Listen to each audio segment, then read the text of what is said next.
Bom dia, terceiro ano. Nossa aula de hoje é dia 15/7. Vamos dar início ao estudo dos movimentos de vanguarda europeia. Os movimentos de vanguarda europeia funcionaram para a gente como movimentos de transição para o início do modernismo aqui no Brasil. Como o próprio nome diz, não aconteceram aqui no Brasil, foram movimentos europeus, né, que se desenvolveram e que influenciaram diretamente os nossos artistas brasileiros que estavam em contato com essa arte no exterior. É interessante a gente destacar que, a princípio, os movimentos de vanguarda europeia eles surgiram na parte artística, na pintura, nas manifestações artísticas. Lógico que a gente não pode perder de vista que, no geral, a literatura também é uma arte, entretanto, trabalha com as palavras. Mas no começo, a princípio, esses movimentos se desenvolveram na parte da pintura. E a partir da produção das pinturas, ok, Alan. A partir da produção das pinturas, nós tivemos aí a produção dos poemas, a produção dos textos poéticos. Então, com a parte artística, entra a parte literária. Muitas obras, talvez vocês não conheçam, mas algumas já viram e nem sabiam que faziam parte dos movimentos de vanguarda. E muitas obras, às vezes, vão apresentar para a gente aquela ideia de que isso não pode ser arte, porque o modernismo, ele vem, né, com toda essa ideia de que nós precisamos tirar, né, desmistificar a história de que a arte tem que ser bela, e esses movimentos de vanguarda começam a discutir esse conceito. Na parte literária, esses movimentos de vanguarda vão influenciar diretamente o surgimento da Semana de Arte Moderna aqui no Brasil. Eu gostaria de ter feito, né, de ter organizado para hoje estar fazendo a aula junto com Bazinha, porque seria muito legal a gente estar analisando as telas e os poemas que vão surgindo daí, mas a gente não conseguiu casar os horários, mas nós vamos tentar fazer isso mais adiante, para vocês estarem observando como que a análise artística influencia diretamente a produção dos poemas. E quando a gente fala de movimentos de vanguarda, são movimentos que surgiram lá no século XX, a primeira pergunta que nos vem à mente é qual é essa ideia de vanguarda? Por que vanguarda? E aí nós vamos pensar o seguinte, esses movimentos artísticos que acontecem ali, eles precisam ficar bem nítidos que são movimentos que se manifestam em todos os níveis artísticos, em todos os níveis culturais, da música, da pintura, da arquitetura, da escultura, da poesia, do teatro. Todos os níveis artísticos sofrem influência desses movimentos de vanguarda. E qual era a ideia de vanguarda? Vanguarda é uma expressão francesa, né? Avant-garde é a ideia da expressão aí, né? Avant-garde, que é a expressão, a palavra francesa aí, que designa pra gente frente.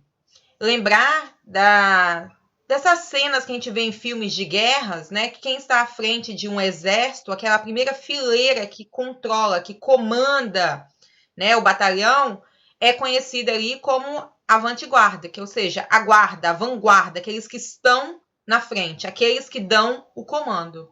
E quando os escritores, né, os artistas, vanguardistas, trouxeram esse termo para funcionar como uma representação desse movimento, era exatamente o que eles queriam demonstrar, que eles estavam à frente do seu tempo, que eles estavam passos, né, vamos dizer assim, quilômetros, séculos, né, artisticamente, lógico, à frente do seu tempo.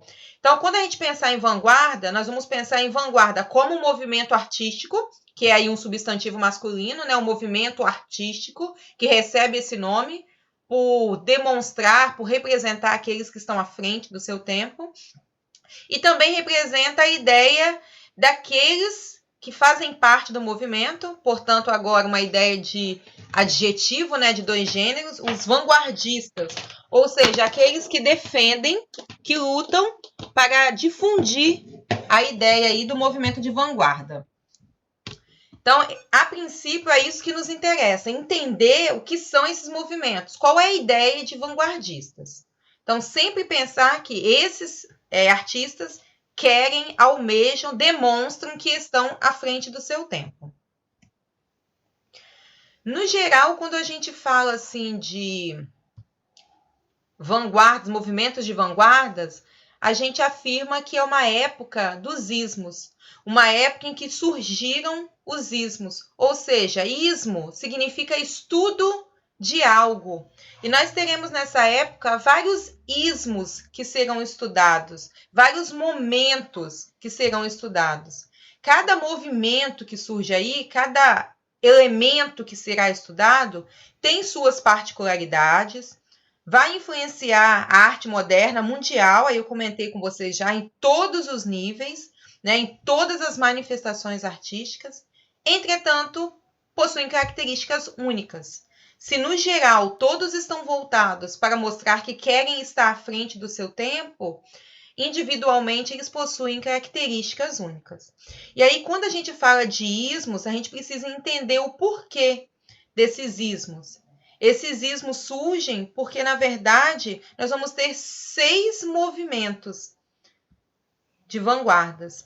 O expressionismo ou movimento expressionista, o fauvismo ou movimento fauvista, por isso a ideia do ismo, o cubismo ou movimento cubista, futurismo ou movimento futurista, dadaísmo ou movimento dadaísta e surrealismo ou movimento surrealista.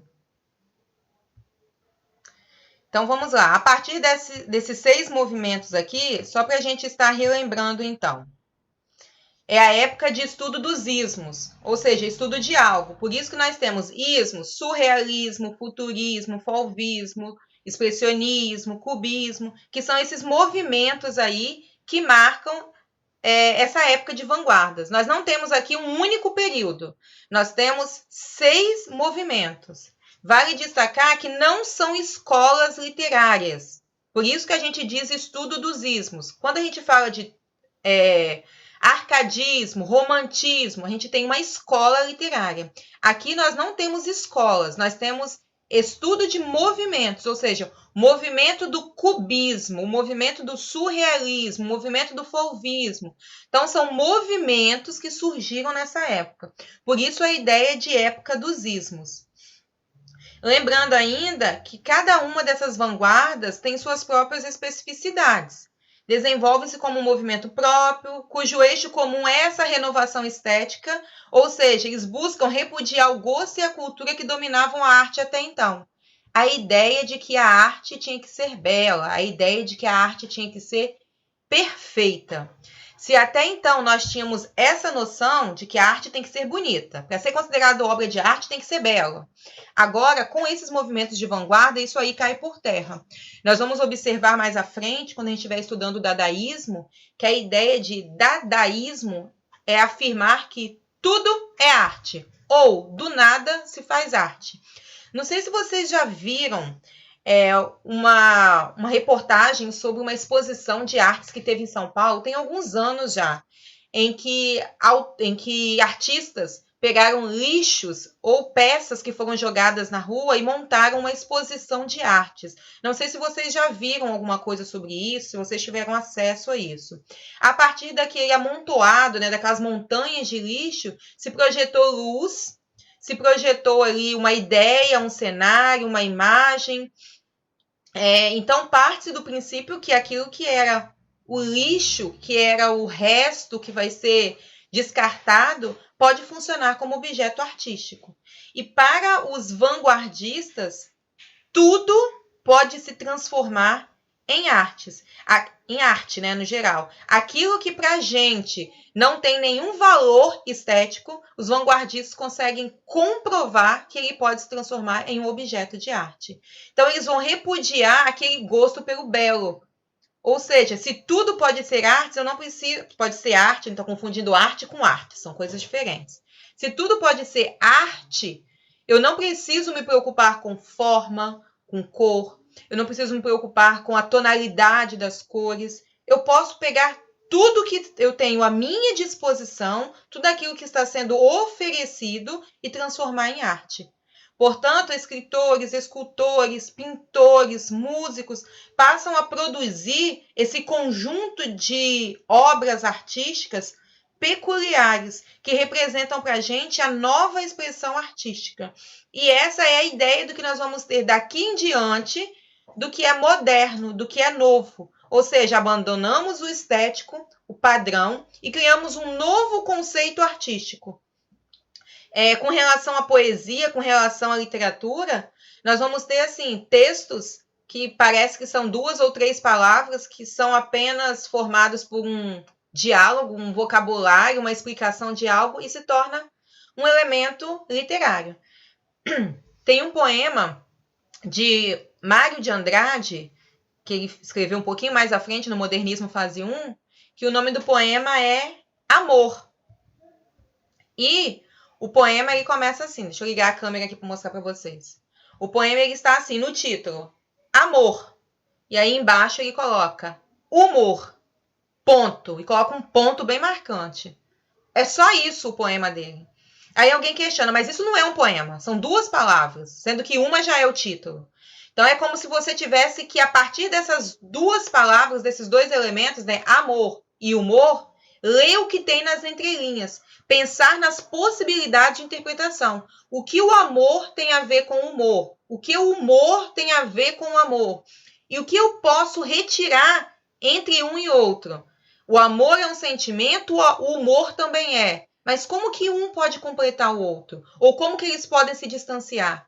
Então, a ideia do que a gente vai ter, né, do que a gente vai começar a discutir como moderno daqui em diante, é exatamente isso. Não ficar preso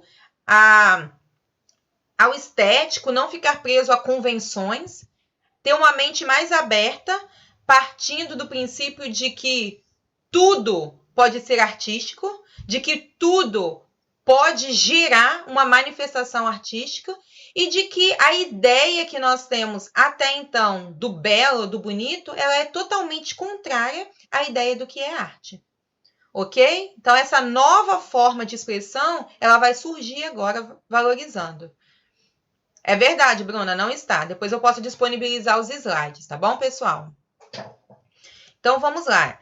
A partir dessa ideia desses movimentos, então vamos na ordem aqui do surgimento e vamos tentar entender pelo nome o que esses movimentos podem estar representando para a gente. O primeiro movimento que surge é o movimento expressionista, que surge em 1904. O movimento expressionista ou expressionismo, como o próprio nome já diz, está focado na expressão.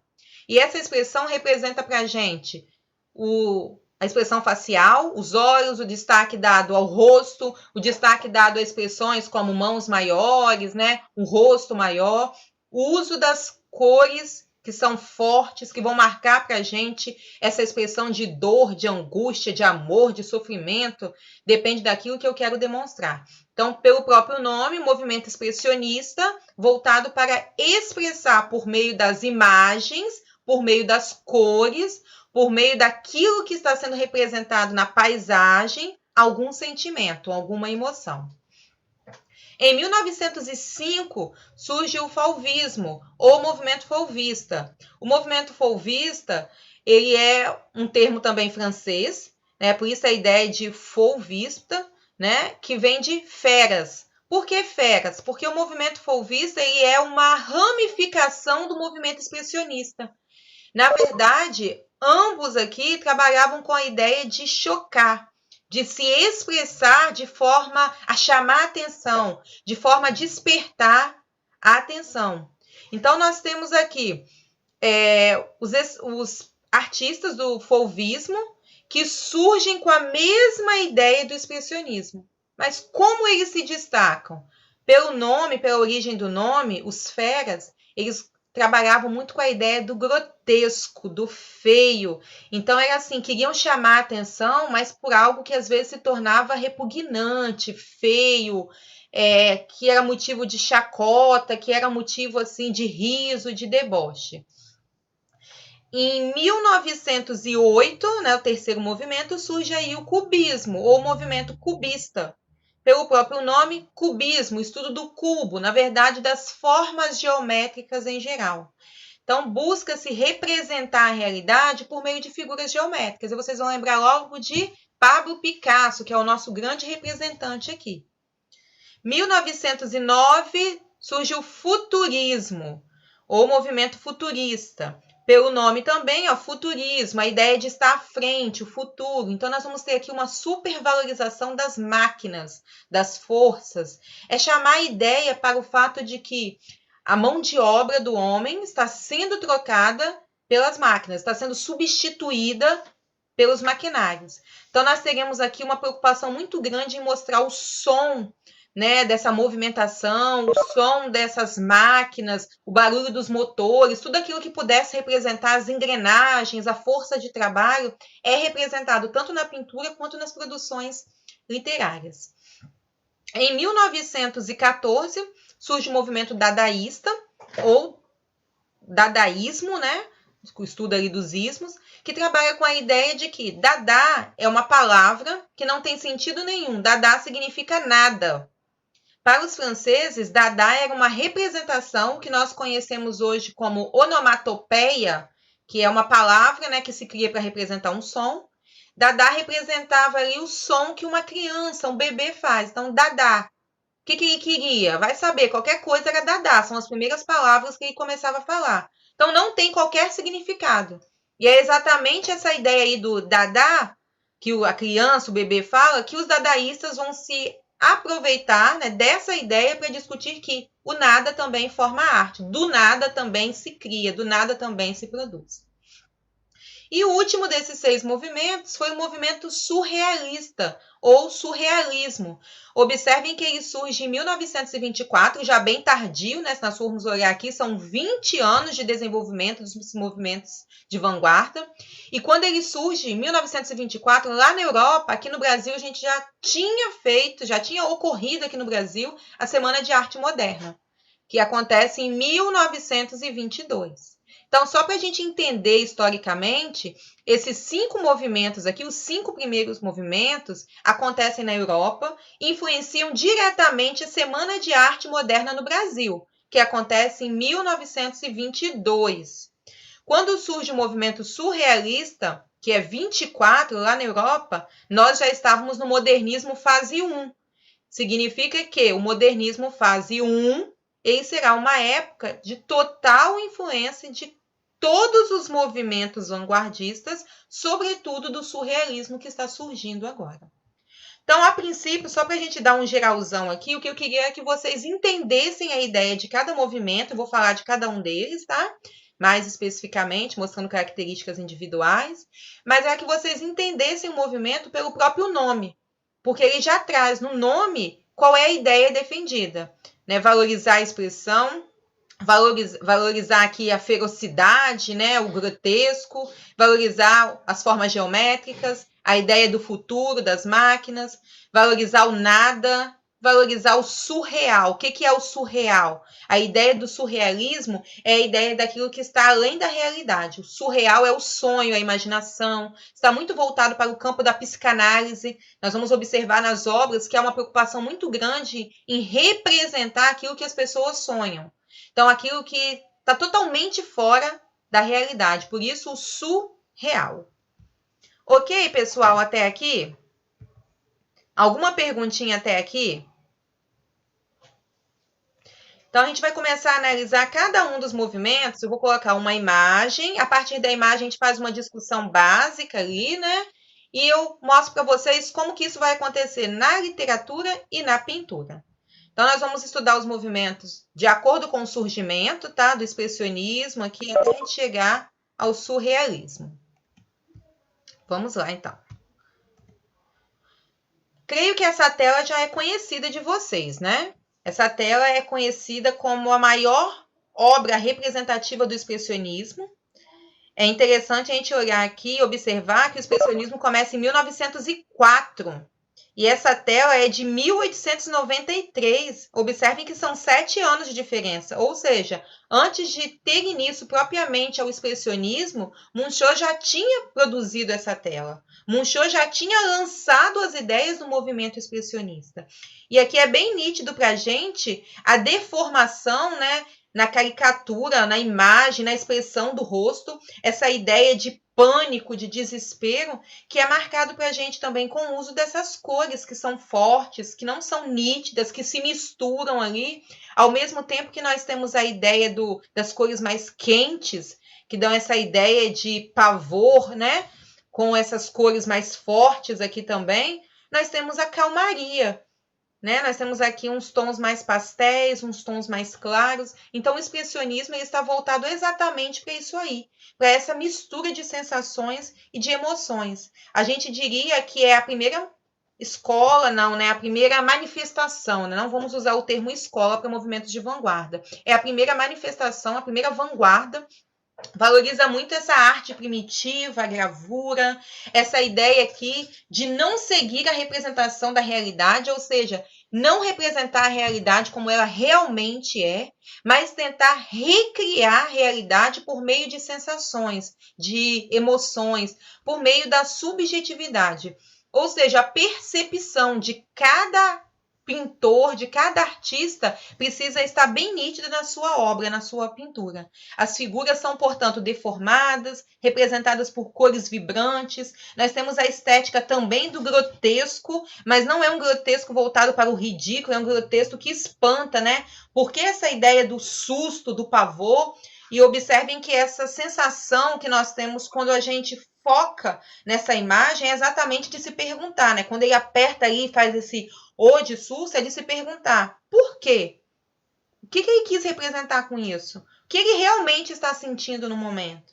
A gente sabe que é uma época marcada ali por um período de constantes crises econômicas e sociais no mundo, período de guerras ali, né? Então nós teremos aqui toda uma preocupação do pintor em demonstrar que a personagem aqui ela está perdida. A angústia é tamanha que tanto o nome da obra é o grito, como se ele quisesse deixar saltar de dentro dele, né, vir à tona esses sentimentos que estão angustiados, que estão amargurados, que estão trancados dentro de si mesmo.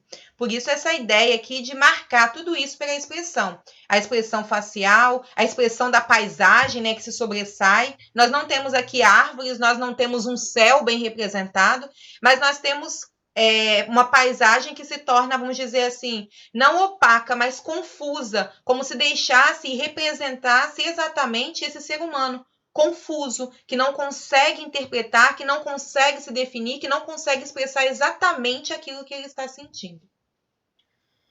Deu para entender, pessoal? Para quem ia falar pouco da figura, acho que eu falei até demais. E como que essa expressão aparece na literatura? Na literatura nós teremos, né, nos poemas, nós teremos uma linguagem fragmentada, elíptica, ou seja, a emissão de termos, a emissão ali de algumas palavras que é necessário que você, enquanto leitor, esteja atento para poder fazer uma leitura mais lenta, para poder estar tirando nas entrelinhas aquilo que nós queremos representar. A ideia da linguagem fragmentada é essa linguagem que deixa sempre esses questionamentos, né, esses pontos de interrogação, para que o leitor possa fazer sua própria interpretação. Então, nós vamos ter poemas ou textos produzidos por um amontoado de frases nominais. Nós não temos ali a presença, né, a estrutura da frase e presente ali verbos, complementos. Às vezes eu tenho assim, céu, dor, amor. Estão entendendo? Essas palavras soltas que fazem com que o leitor possa linkar uma palavra a outra e a partir daí tirar sua própria interpretação. Por isso essa ideia de frases nominais, aglomeração apenas de substantivos e adjetivos. É como se eu quisesse que vocês, enquanto leitores, pudessem interpretar para mim céu, dor, azul, amor, calor, vamos supor. O que isso pode representar? Cria para mim, a partir daí, uma poesia. Represente para mim as angústias, os sentimentos do poeta por meio desses elementos aí. Então, às vezes, nem há a presença do sujeito, visto que o sujeito, como nós colocamos aí essas palavras soltas, ele se torna exatamente o leitor que vai fazer essa interpretação.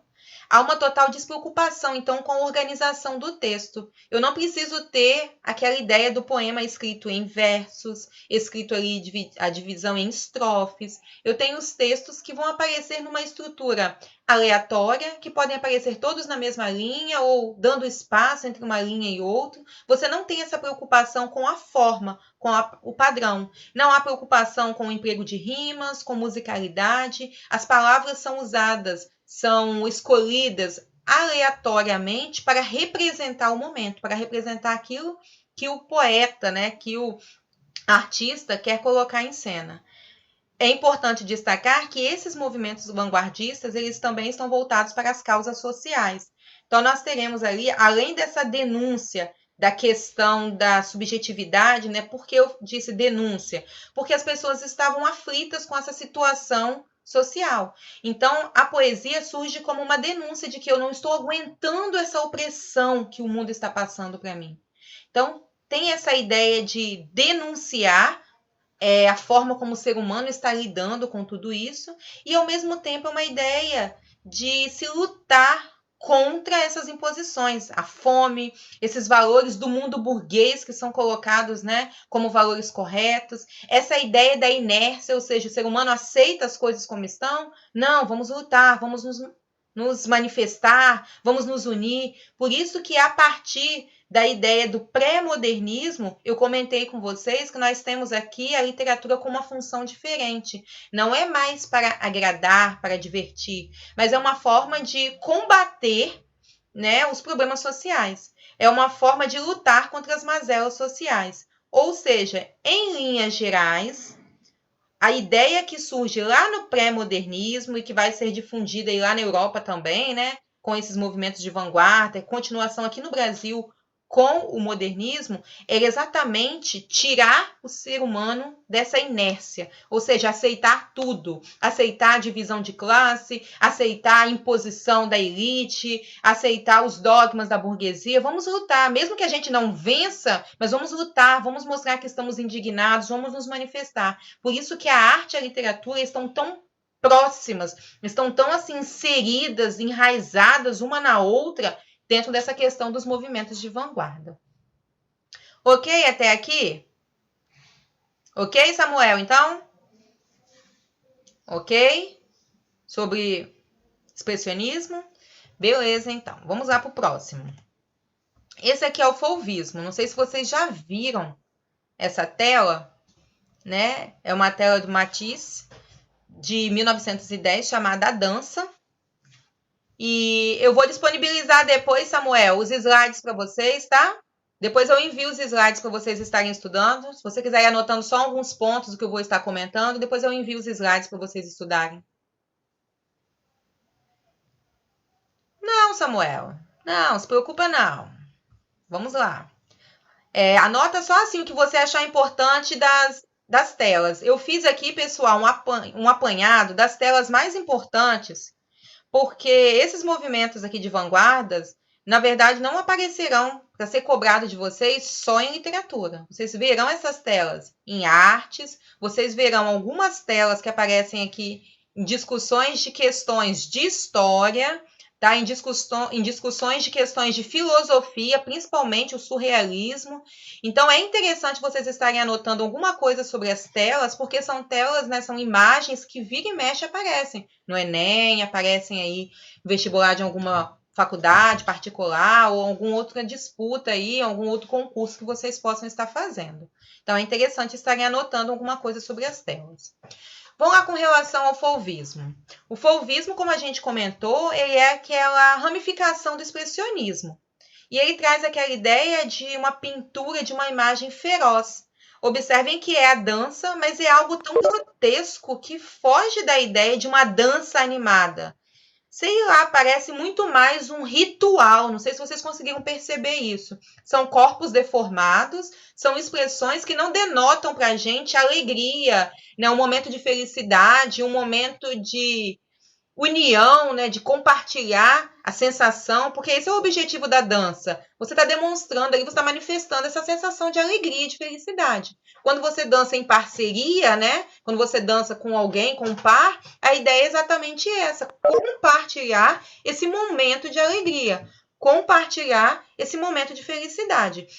Então, aqui nós temos exatamente essa ideia do grotesco, do feio, do estranho, porque os personagens, essa imagem aqui mesmo, dessa personagem aqui, parece que ela está sendo puxada, arrastada. Então, nós não temos nada de bonito aí. Vamos ser sinceros que É artístico? É, mas é grotesco, é estranho. E o fauvismo, ele é exatamente essa ideia de um estilo de pintura baseado na intensidade cromática. Observem aqui que as cores são bem fortes. E nós temos a simplificação das formas, a utilização de cores puras, além de usá-las arbitrariamente sem qualquer compromisso com as cores reais. Né? Se vocês observarem aqui, há um azul forte, há não sei se é um marrom, se é um ocre, um bege, o que foi usado aqui, mas não há qualquer preocupação em usar uma cor original. Né? Parece que há uma mistura, parece que há uma preocupação apenas em jogar algo pesado, algo que possa chocar, que possa despertar uma discussão em quem está vendo, né? Quem está percebendo a obra de arte. Opa! Então, por conta dessas características, durante o Salão de Outono, alguns pintores foram chamados de feras, ou seja, artistas ferozes. Daí surgiu essa ramificação dentro do expressionismo do fauvismo. Ok? Então, quando vocês pensarem no fauvismo, lembrem-se que ele é também uma manifestação, vamos dizer assim, um movimento que está dentro do expressionismo. Como esses pintores, esses artistas, produziam algo bem mais chocante, bem mais grotesco, dentro do expressionismo a gente cria essa ramificação do fauvismo. Certinho? Oi? Ok. E como que o fauvismo vai aparecer para a gente aqui dentro da literatura? Da mesma forma que o expressionismo. Com essa linguagem aí fragmentada, deixando essas lacunas, as mesmas características do expressionismo que a gente viu na literatura são as que vão aparecer para a gente no fauvismo. Nós só vamos diferenciar o fauvismo e o expressionismo na parte artística. Ok? Ok, Marcos. Então, vamos lá. O próximo movimento é o cubismo. Deixa eu acompanhando as horas aqui, vai dar 11h10 já. O cubismo. O cubismo, nós temos como grande representante aqui Picasso. Essa tela aí eu tenho certeza que vocês já devem ter visto em alguns lugares, em algumas atividades. Né? As Damas de Avignon, 1907. Vale destacar que de damas elas não têm nada, porque, na verdade, são 5 prostitutas que foram pintadas nuas em uma fonte. Tá? Essa é a história da imagem. De damas, de moças puras, elas não possuem nada. E o cubismo ele é para a gente essa preocupação em retratar a realidade por meio de figuras geométricas, por meio de cubos, de círculos, de imagens que possuem pontas, né, prismas, cones e qualquer outra forma que represente para a gente algo geométrico. Essas personagens aqui, elas possuem bem retratado nas formas do corpo essa preocupação com a geometria. E observem que os rostos representam para a gente a ideia de caricaturas. Ou seja, são personagens que não possuem uma expressão definida. Como você quer representar, você quer focar muito mais nas formas geométricas, a expressão facial, ela não é importante aqui. Parece que nessas duas aqui, ele fez até uma colagem, né? Pegou um rosto de algum animal ou de algum elemento, alguma máscara, alguma coisa assim, e colou, né, sobre essas mulheres aí. Mas a ideia aqui dessas damas são exatamente essa representação das prostitutas ali, né, um cenário de prostituição. O cubismo, então, ele é em busca da ruptura, ele é um movimento em busca da ruptura com essa tradição artística, consolidada em consonância com a nova realidade industrial, em que o tempo é mais acelerado, então os cubistas tinham como principal característica banir a perspectiva plana e a geometrização das formas.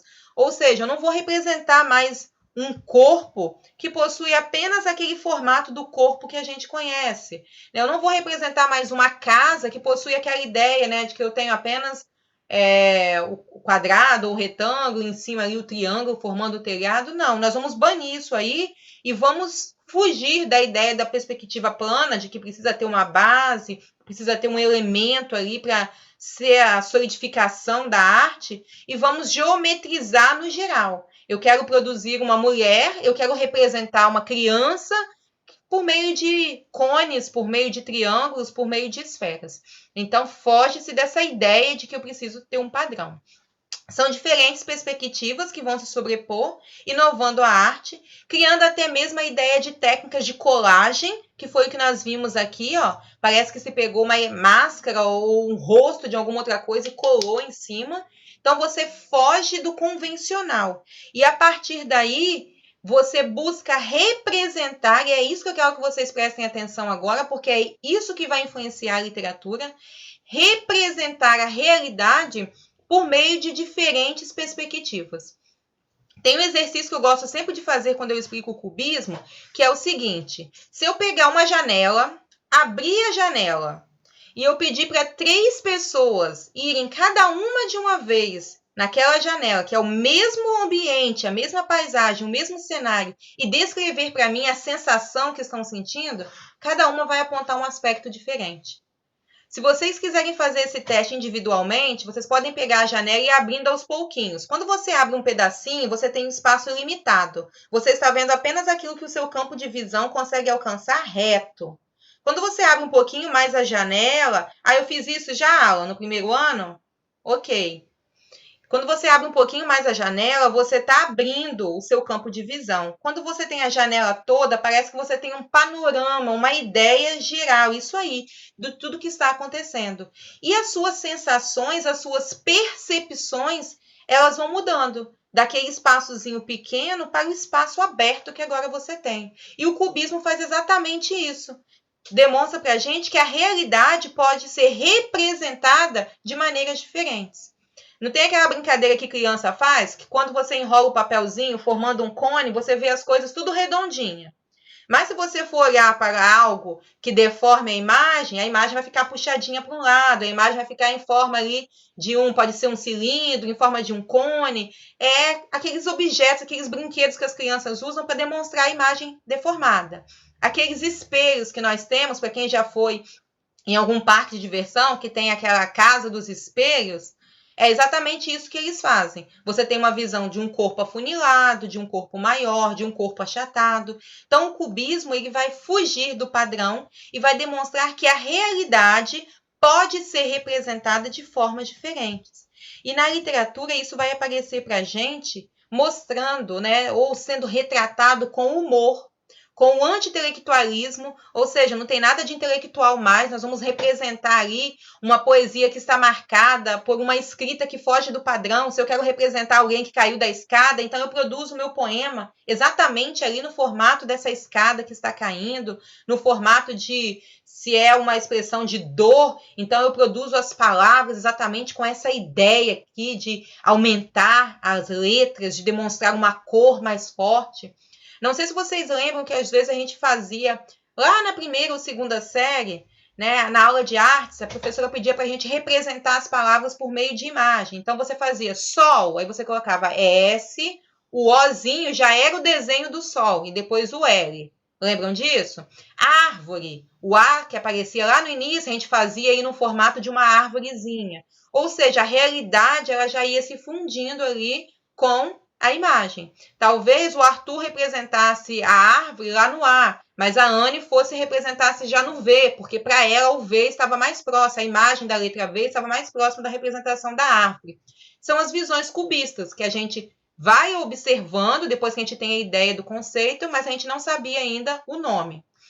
Então, nós temos aqui valorização dos 5 sentidos, superposição dos planos, né? Essas imagens que aparecem uma sobre a outra, essas frases breves, rápidas, e a ideia do ilogismo, ou seja, parece que não tem lógica alguma, mas sempre tem um sentido, sempre tem um significado. E na literatura isso vai ser latente. Parece, quando você bate o olho, que não tem sentido nenhum analisar isso aqui, mas sempre tem alguma coisa por trás do formato, por trás do tamanho da letra, por trás da ideia, da imagem que as palavras foram colocadas no papel. Ok, pessoal, até aqui? Alguma perguntinha? Alguma dúvida? Ok, então. Por hoje nós vamos encerrar aqui, tá?